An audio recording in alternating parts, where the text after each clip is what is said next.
Prices in the UK have bounced up again.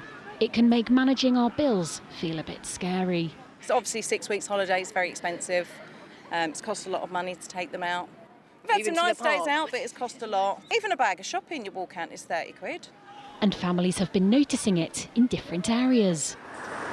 Transport was the biggest factor driving up overall inflation last month. The ONS said there was a hefty rise in flight prices as families booked trips for the summer holidays.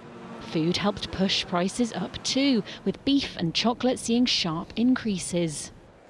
And the measure of inflation the government normally uses to determine the rise in regulated rail fares went up to 4.8%. Although it won't confirm how much they'll go up today, families and firms are already worried about the track inflation is on. So consumer confidence is, at a pretty low ebb. People are concerned about the outlook, and therefore they are really managing their budgets quite tightly. While inflation hit 11% at the end of 2022, it had slowed to just 2% last summer. But in the 12 months to July, it rose by more than expected. It stands at almost double the Bank of England's target, and could explain why it hasn't cut rates as quickly as those with mortgages might like. The government has acknowledged the latest figures could be disappointing. Well, price rises are disappointing for everybody. We've seen energy prices come down in July, but they're still too high. That's why it's so important that we keep easing the cost of living, keep acting on that. It adds further pressure on a government who promised to make life better for families who are already feeling it themselves. Laura Jones, ITV News. You come to a place like this fuel station and it tells you just as much about the rising cost of living as those official inflation statistics. In July, on average, petrol was up 2p a litre, with diesel 3p a litre. And then we cross over to food, another big concern coming from today's figures. They, on average, are up around 5%.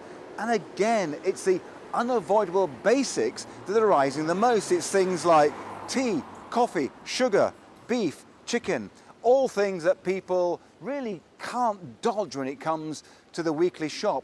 But perhaps the longest term impact of today's inflation statistics could be the fact that it might reduce the chance of interest rates coming down more later in the year. Talking about that, we spoke earlier to an economist, Jonathan Haskell, who was formerly part of the Bank of England team. It's made the chances, I think, much less of mortgage rate cuts. And the reason is that the Bank of England are looking at what the underlying rate of inflation is. And they will look very hard when they sit down around the table and look at these numbers at food prices. Now, they're expecting food inflation of 4.7%, and it actually came in at 4.9%.